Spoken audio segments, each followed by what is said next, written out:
அந்த லக்கணத்தை சொல்கிறேன். ஏன்னா நடந்த விஷயங்களை சொன்னா தானே மக்களுக்கு புரியும். அவர் சிம்ம லக்கணம். இவர் அது மேபி அதை பார்த்துட்டு போட்டிருக்கலாம். சிம்ம லக்கணம்.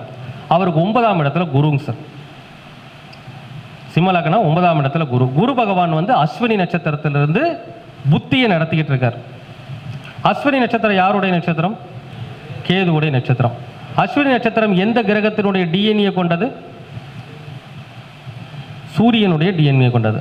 அப்போ நல்லா பாருங்க, சிம்ம லக்கணத்துக்கு சூரியன் யாருங்க? லக்னாதிபதி. லக்கணத்துக்கு 8ல். இப்போ அடிக்கலாமா வேண்டாமா?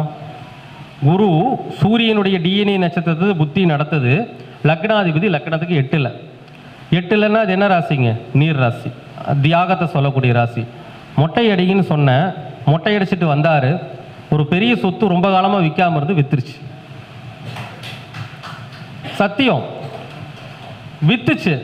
அப்புறம் வந்து வந்தாருங்க, ஒரு 6 வித்து போட்டு ஒரு 3-4